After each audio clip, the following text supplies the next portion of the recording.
But at least for me, it's just more confirmation from actual other intelligent people that I was right. Like I said, the sad thing for y'all is, yeah, I'm always gonna be right. I don't know how y'all are doing this on purpose, meaning emotionally, how can you take always being wrong? I don't get it. And being so deadly wrong. I mean, I really don't get it. It's not that there's no amount of money that can make me purposely be wrong, choose the wrong thing every single time.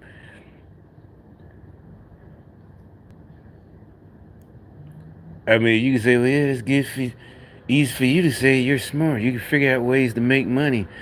Yeah, it just comes to you. Okay, but I told you you don't have to do that. I told you you probably got a better temperament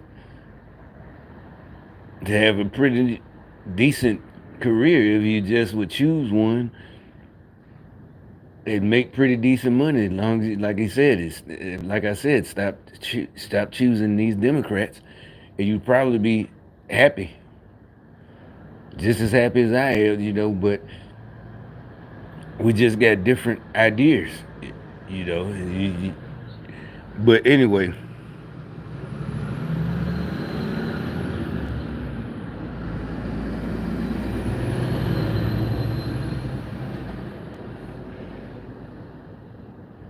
All right, so I just let this one play for now.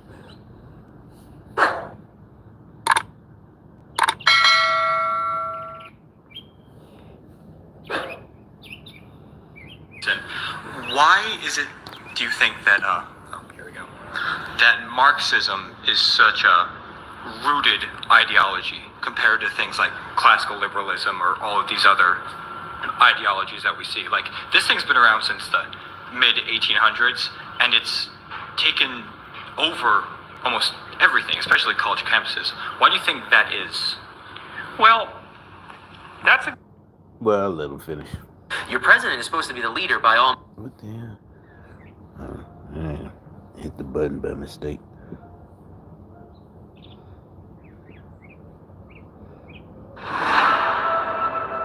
Modern people often ask themselves, why do I have to study history? These other ideologies that we see. Like, this thing's been around since the mid 1800s, and it's taken over almost everything, especially college campuses. Why do you think that is? Well, that's a good question. I mean, I think the first communists, let's say, the Russians, let's say, for the sake of argument, they were much less reprehensible philosophically than today's Marxists. And the reason for that was, well, they had a utopian vision, and not that that's necessarily a good thing, but they didn't necessarily know that it was a bad thing, right? And the old aristocratic... I mean, I know I always keep stopping, but that's what took so long. And as that video goes on, it's going to reiterate. And this was 3 years ago. I'm not just seeing it till now. And what I'm saying, this is stuff that I naturally know because of growing up in the 80s, right? That's what I'm saying. We just didn't know what y'all were doing. And so, and you had, not even Stockholm syndrome. These were your friends, right? High school, military. So you didn't see, and then when I got out the military, going back home, and you thought it was just natural. Oh well, everything I lost everything. So I started hanging back with some of my high school buddies, and then other ones, who totally dove into the Marxism. They didn't hang with me no more. They looked like they were just moving on. Got good jobs, and I'm just working labor finders, digging ditches. But I didn't let that bother me. I didn't think, from what I knew from them, the way we, Like y'all wouldn't like this. We were the same. You wouldn't look down on nobody. But I just figured we getting older. So I didn't think they were looking down on me. I thought we just, I don't know, grew different. But I didn't know it was Marxism. And but now I think it's going to end for good. I'm pretty sure it's done. Marxism is done. It's like it's not going to be able to take because we know now. And like the main thing we know is that they're just the bottom line. I don't care how smart Peterson is or Thomas Sowell. They're they're no, I'm not saying I don't care what they say. What I'm saying is they are academics and this they have to speak, differently than I do. I can just even though I can just say they just jealous motherfuckers. In the bottom line, that's all of this video is basically they're just jealous. They'll look this explains it all, but it some of y'all are stupid. A lot of y'all are stupid. So I'll have to keep stopping. But anyway, European structure was crumbling and there'd been a terrible war, and the czarist regime was, well, compared to the communist regime, it was heaven on earth, but it had its problems. And so and even as Nietzsche said, that communism would be worth it as an experiment. But he also said, and this was in Will to Power, that hundreds of millions of people would die as a consequence, which is one of the most remarkable prophecies, I think, that have ever been uttered by... That's another one, they love to quote Friedrich Nietzsche. He says, and this and that. And his name his book, Will to Power. Who do y'all know? Well, y'all might not, whatever. The ones who say that. Speak power to truth and power. There's no such thing. There's witchcraft and that's it.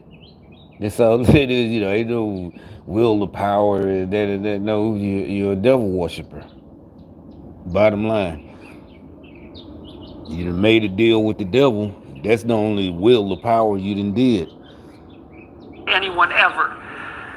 Okay, so it's attractive, it's utopian, but then there's the dark side of it, right? Which means everyone who has more than you got it by stealing it from you. And that it really appeals to the Cain-like. See, I didn't understand. They were serious, right? They didn't outright say it. But, like I said, they treat me different. I'm like, I know I just got back from the military. But I'm like, I haven't changed. I'm not, coming home and I'm better than you guys and this and that. I wouldn't be out here, standing out here with y'all, reminiscing. But they had told him, yeah, they had told him, this is it. I never could understand that, how they thought me going into the military because I had responsibilities was me taking from them. And they don't have money, or some of them ended up going to prison. But like I said, none of them said they were innocent. Or there. I know exactly, well, not all of them, but you know what they did. You did, they didn't like this. It said they don't. They justify. That's what I was just talking about yesterday. I guess that's why they put this in my recommendations about how nasty they are. They don't give a damn about taking everything, and they know the thing. They couldn't take it really by force. They used the power of like I remember I told you I felt it. I'm like, wait a minute, y'all. I'm fucking digging ditches every day. And I'm getting the feeling that y'all like I'm some kind of bad person, and y'all are better than me because y'all doing all this stealing and dope dealing and still, like I said, whatever. But I'm talking about they still doing it, And I'm not. I didn't say I was better. I was just hanging out after work or something. And why are y'all treating me? I'm getting the vibe like y'all treating me like y'all think I'm a bad person or not a good man or something like that. Y'all, like they, okay, that's good, that's fine. I don't care. You got kids and baby mama, and you out here hustling and risking going to prison. And like I always said, that's why I'm like, if you willing to do all that, you could have just got a job. and been less stressed. Because you wouldn't have to worry that one night you might not come home, whether it's the police or you're a kick dog for some other drug dealer who wants your shit.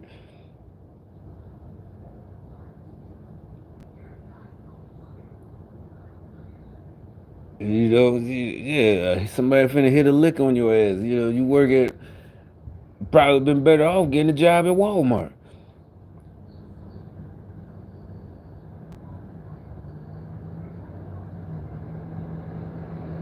But, I ain't say nothing, but I'm like,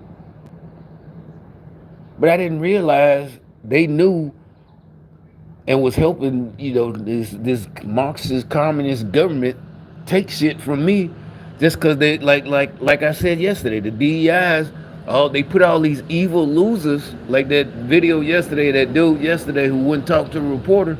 They put all these evil losers, and like he says in this video is 3 years old. I let it play. They put them in them little mid-level positions, like that guy yesterday. And that's because they're the ones got more control to do damage to your life. Like Obama and some Clinton. They do have the big power. Sending jobs overseas, but you know these little small people like that lady, that bitch yesterday, and that dude on that video, they can do the most damage. And that it really appeals to the And all this, Cain-like. you didn't do anything but just be born with a better attitude, smarter, and made athletically more gifted or better looking, seriously. And that's all. And they're mad about that because you're smarter and you got better, more fortitude, intestinal fortitude. They can't take it. Element of the human spirit, right? Everyone who has more than me got it in a manner that was corrupt, and that justifies not only my envy but my actions to level the field, so to speak. Exactly. So they didn't mind joining this group to level the field. Like I said, because I remember them saying it. They even said it one time on my porch. That's too much for one man to have. Like, what the fuck? I'm looking at him like this is a movie. I just ignored it because first of all, he was younger than me. And what the hell? Like, nigga, you out here dropping out of school, stealing and whatever, but you ain't even doing nothing about it. And you gonna tell me I just spent 6 years in the military, your ass 18 sitting on my porch talking about this too much for one man to have. And obviously the way he said it, they had been talking about it. And at the time I thought it was just them. I didn't know this was coming from fucking Clinton. Seriously, people like that disseminated down. And by then I think Obama was president. Yeah, this had to be 2010 or something like that. And to look virtuous while doing it. And so there's a yeah, exactly, and that's what I felt like. They tried to look. I didn't know the word virtue was the signal and all that. I'm like, y'all out here doing the worst, but you, like, I'm the bad guy. I get up early in the morning, go dig ditches for $5.50 an hour, but you're better than and I'm not even bringing that up. Y'all are. Y'all are giving me this vibe that that's what y'all thinking. tremendous philosophy of resentment that I think is driven now also by a very pathological anti-human ethos that you also see at the base of much of the environmentalist movement. Like, it's not like we're not doing some stupid things to the planet. Like what we're doing to the oceans, for example, is reprehensible beyond comprehension. But, I've heard environmentalists state quite straightforwardly that human beings are a cancer on the planet. It's like, if someone says that to you, you should move away from that person very, very quickly, because that statement is genocidal in its spiritual And that's another thing I said, that when you see it, they stopped it. So I don't see it as much. I see it like in the comment section. I never really heard nobody. I think maybe I did. Usually as a white person. I can't remember, but I seen in the comment section, the human beings and in movies, the human race is the real plague on the earth. Like, nah, but you just take yourself out and leave it at that. And the rest of us, we don't think like that. Origin.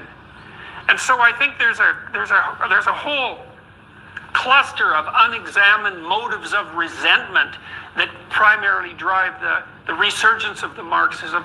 But it's also a consequence of the poor, the biased education that our children receive. They know a bit about the Second World War and about the Nazis, but they don't know anything about what happened in the Soviet Union and China. And he's right about that. I've been saying, I said it many times. I'm like, why didn't they teach us about?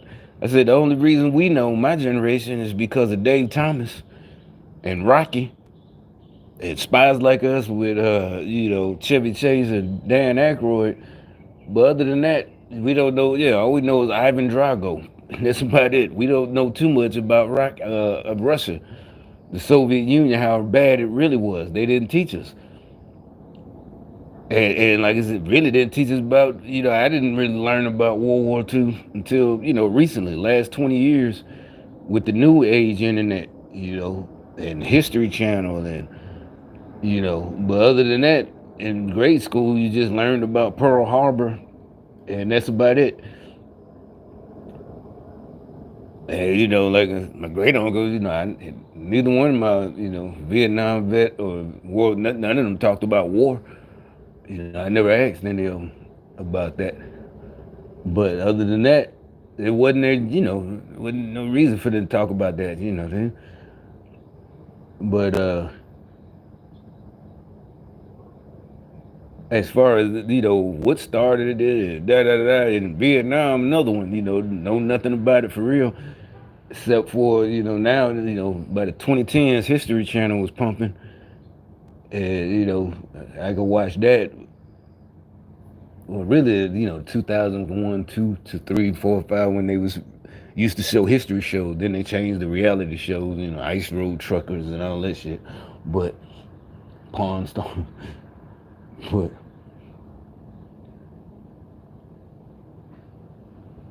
they didn't. I was like, why wouldn't they?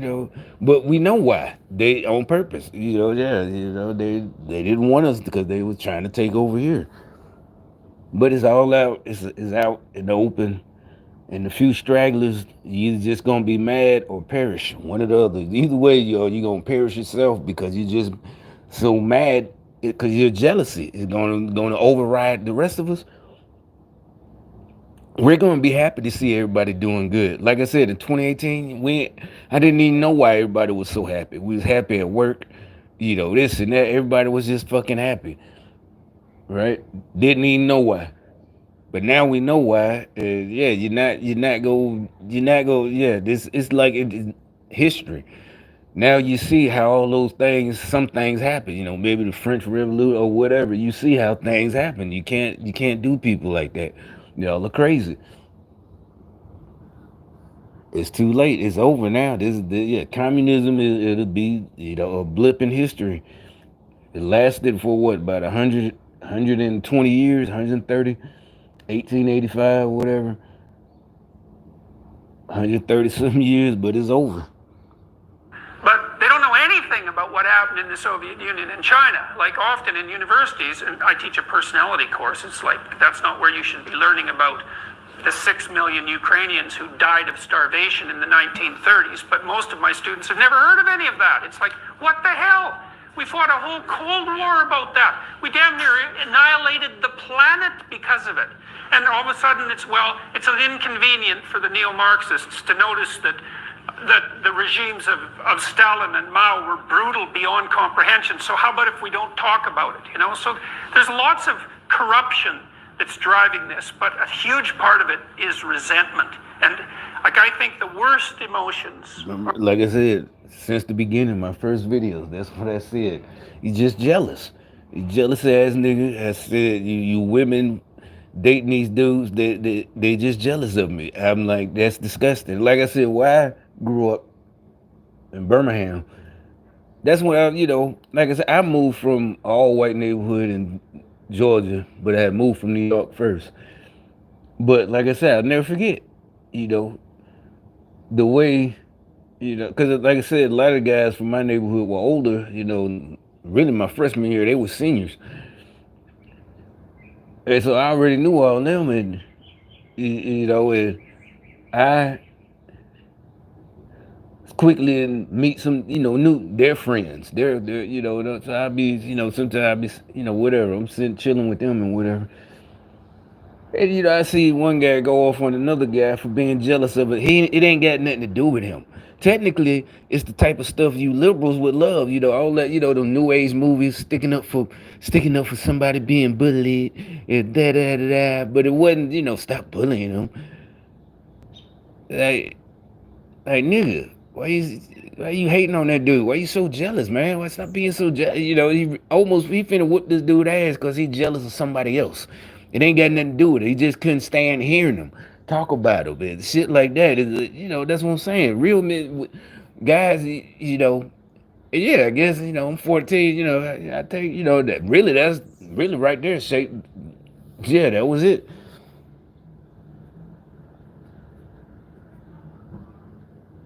It's not that I was jealous before. It's like solidified what I always thought. Somebody had finally voiced it. Yeah,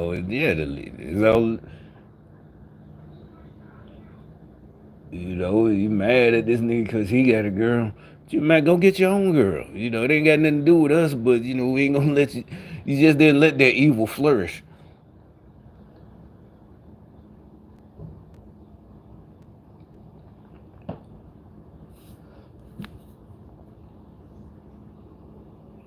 He got a car. Worst emotions are resentment. The worst actions are resentment, deceit, and arrogance. And you get those three working together, boy, you got a force that you. That's like I said. When I finally started realizing, or maybe y'all told me, I don't know, or God told me. Either way, looking back, like damn, it's just you didn't realize I didn't have my guard up mentally or nothing. You trust in these people, and like just like he said, that's that was kind of put a pit in your stomach, like what they could have did. When because I knew at that I really knew. I just didn't think nobody I knew was like that. You heard stories when I was a little kid. New York City. Some stuff that happened back in the '60s before I was born. They're just jealousy, evil, what they do, something, And like you said, this motherfucker think these black folks, some of them, they think you did something to them just because you doing good or somebody even praise you and you deserve it, but you ain't even asked for the praise, but whatever. Yeah, it's gonna make you feel good. You don't, that's what I'm saying. We don't walk around with our nose in the air or none of that. They just evil. Better be careful with. Do you think it's dying off or What's going that? away? Do you think Marxism is dying off or going away at all, or do you think it's getting stronger? I think that what's happened is that it's transmutated into this postmodernism and identity politics, which was really, really devious, and that was a consequence of the French intellectuals, mostly Derrida and Foucault. But it's not going away. What's happened instead is that it's taken a new strategic tack, and it's one that no one really envisioned. What it's doing is taking over the administration of mid-level bureaucracies everywhere. So it's not so much a threat at the highest. Like I said, it's like they put that video of my recommendations yesterday first, then put this that explains it. Like I said, and that really affects your life. The little city comptroller or whatever he was yesterday that wouldn't answer questions, just to the mid levels, cops, chief of police, policy setting policies, the judges, all that. And yeah, they might not send you to prison, But a couple of weeks in jail could really change your whole life for the worse forever. You lose your job, your house, everything, because you can't pay. Level of political organization.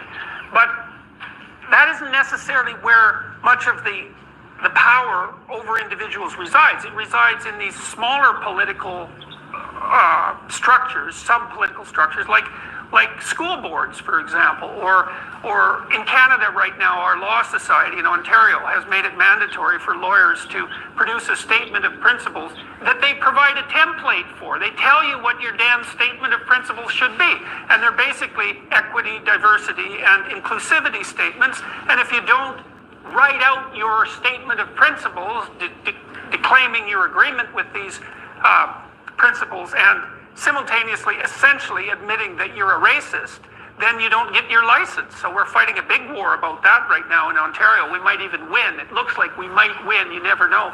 But and it's also partly because ordinary people are too complacent about the mid-level bureaucrats who rule over them. You know, we're willing to allow those relatively small positions of power to be taken over by groups that are very good at doing that sort of thing. And we need to wake up to that because it's seriously not good. And it's very difficult to fight back against. So you've also written. It's that DEI hire stuff and affirmative action that started back in the 50s or 60s or whenever. Putting the little, like I said, I've been saying, they put all the little jealous. Remember, I've been saying it. Like I said, the ones driving by, driving the city trucks, not just here. I'd have seen it when I was in Birmingham. You couldn't get a job there, looking down. But see, like, I'm like, if I was working there, I wouldn't, look down on nobody like that. You know, you gonna have your little feel pride, because you're getting paid. Yeah, because you're doing a good job. You're getting paid for your work. But you're not looking down, like you could tell.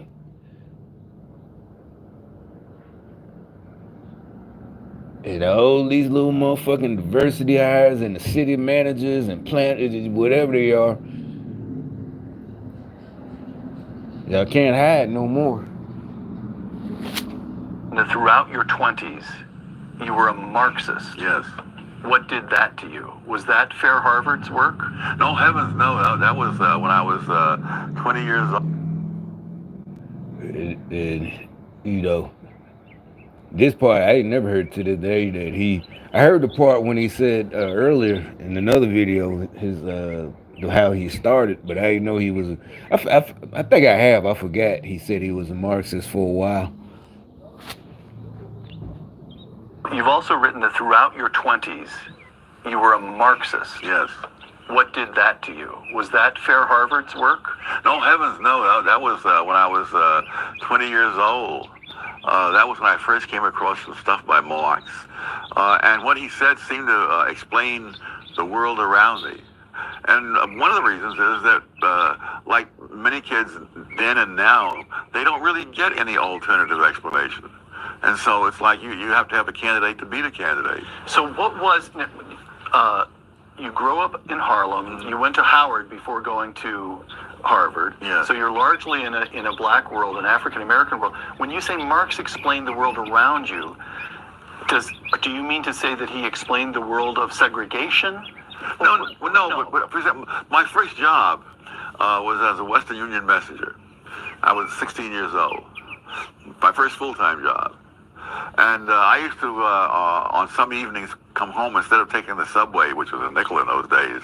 I would splurge and take the Fifth Avenue bus, which was 15 cents.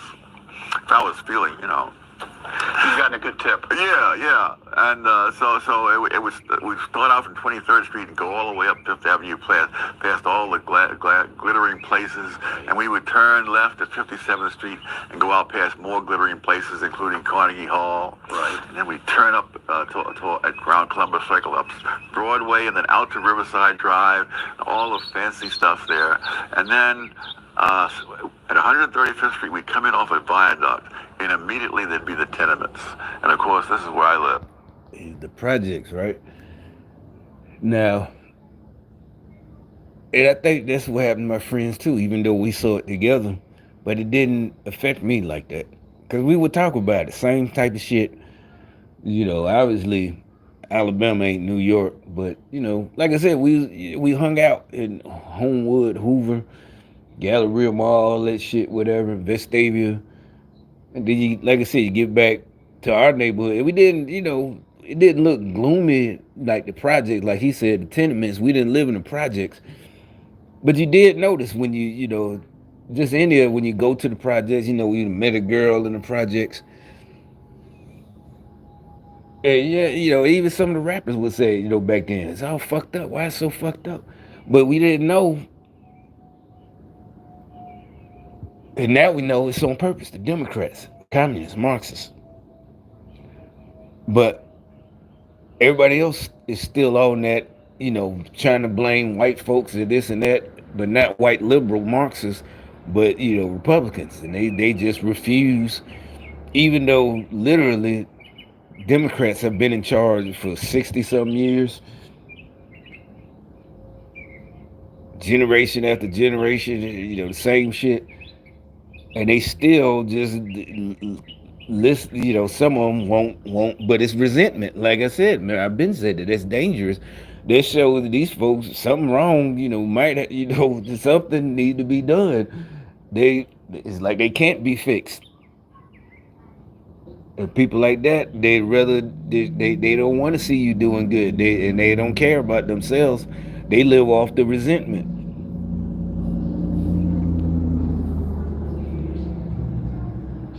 And I was wondering, I've been saying it's like everybody was always a Marxist or a Democrat first. I'm like the only one who's never a Democrat.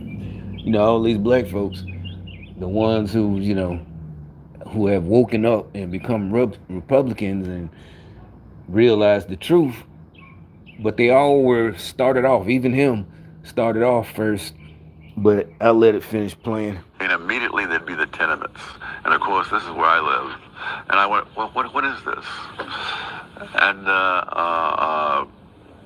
Marx seemed to explain that. Got it.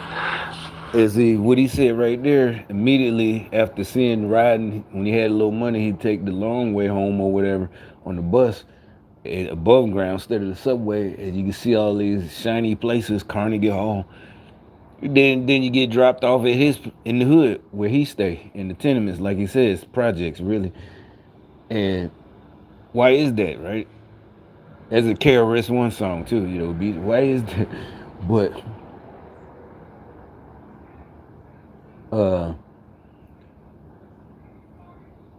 and to him at the time when he's in his 20s or whatever, or 18 or whatever, he was saying even he fell for it that it was the rich, the white rich folks taken from, but he didn't stay a communist that long, really on the 5 years or whatever.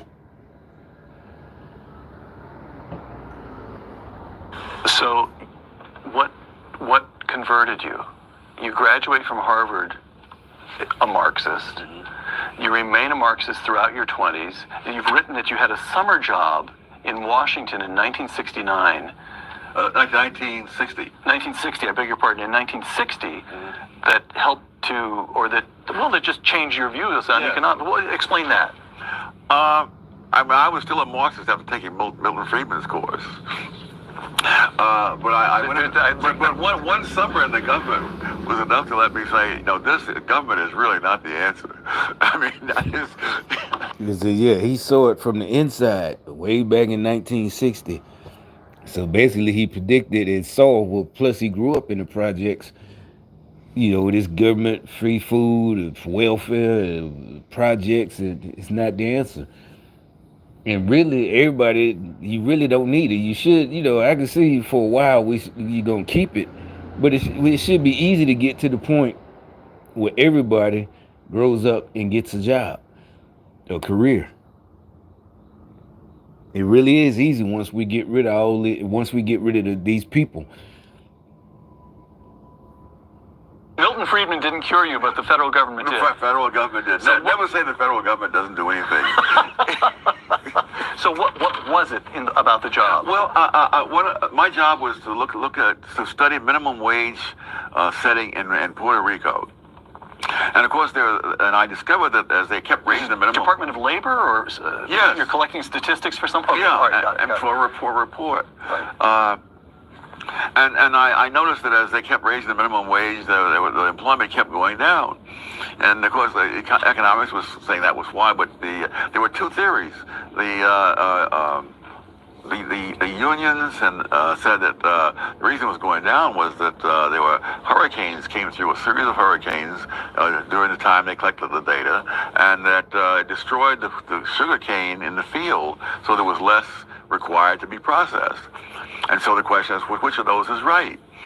And I thought I'd been trained in Chicago that if there are two different theories, there must be some factual thing that would be different, at least in principle. So I spent the whole summer trying to figure out how would I test this. And finally I came in one day and announced to the little group here in the office that I have it. That what we need are statistics on the amount of sugar cane standing in the field before the hurricane came through. And I'm waiting for the congratulations. And I can see looks of shock in the room, like, Yeah, I did seen that look before too. That's what I'm saying. It's dangerous. It really, especially think about it, for him. The only danger might have been losing his job. Imagine saying something like that to your buddies, gang members. You go to them. I'm thinking this is good. This is it. We gonna be legit. And to them, they see he gonna fuck everything up.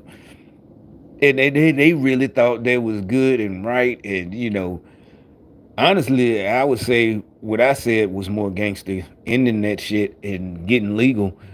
And but they thought they were smarter and everything, and I bet they thought they were smarter than him too. And I think I might have done that before on legal, regular jobs. You gonna end it. Slow down. And literally, it might just be something with me, just something simple as just working too fast. But I think the gang stalkers they had no, because they couldn't stop me, and they had to send people on these jobs that could keep up, and they would agree with me and work with me, young black dudes, and they'd be like, nah, let's just get it over. And then because they saw it too, because the guys more than likely, whoever hired us that day through our temp service, would be happy. And even like we said, even if they don't, even if they just give us the hours we work, 6 hours, this fine. Fuck it. Ain't finna hang around here, trying to draw out, this and that. Now, if the super, but the guy who hired us, if he says just chill, that happens a lot of times too. Then that's different. That's totally different. If he says it, okay.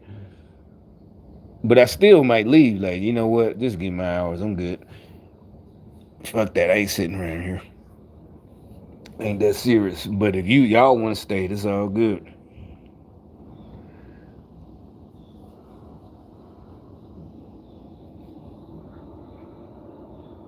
and I'm waiting for the congratulations. And I can see looks of shock in the room, like this idiot has stumbled on something that will ruin us all, you know.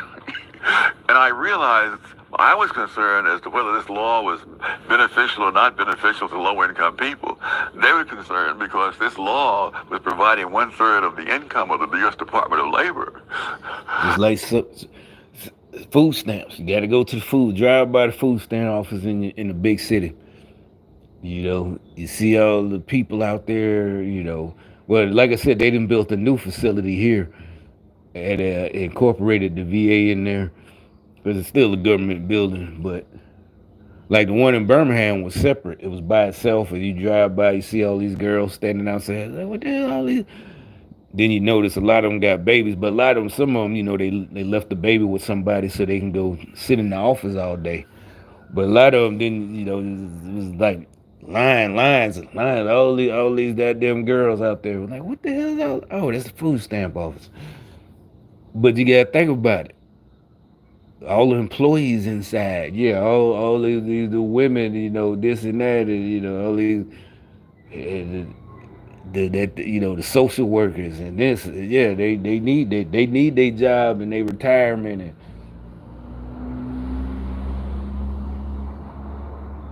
And once you begin to see that the government agencies have their own self-interest, quite aside from what Yeah, like he really thought he really wasn't. He's just doing what he's told and trained to do.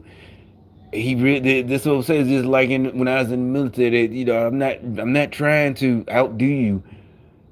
I was told to do this. It's like, no, I didn't get the memo. Don't do a good job or slow down. Or I didn't get that memo. The only memo I got was, you do your best every single time. He did his best. Like he said, he probably was even worried for a second, like, damn, I got to figure. He said he took the whole summer.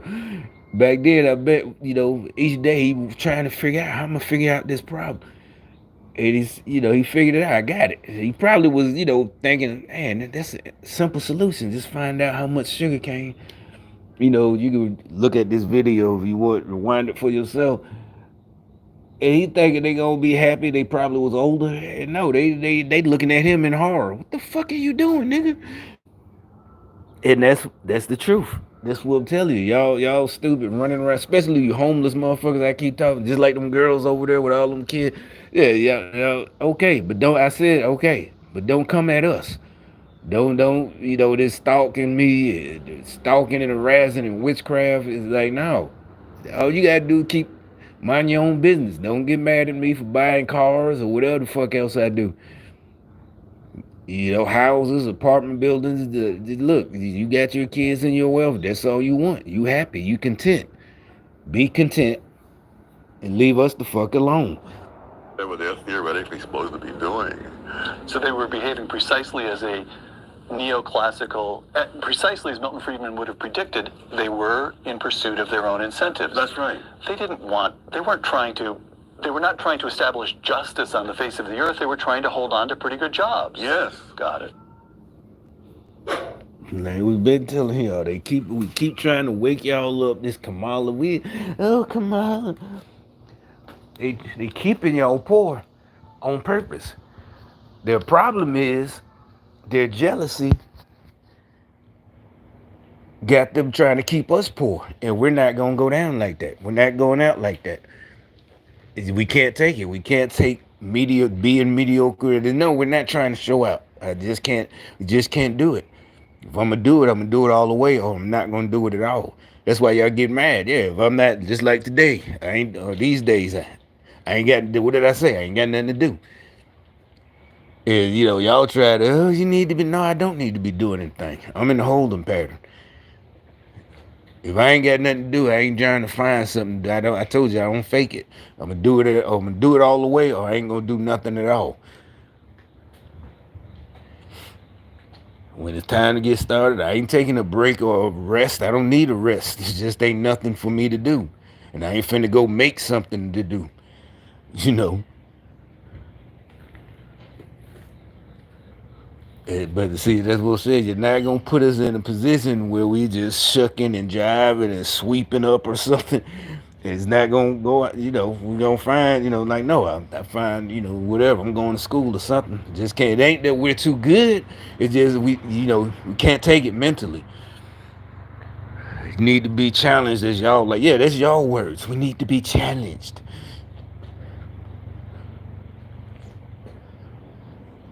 But anyway. Shit, that's all I had to say.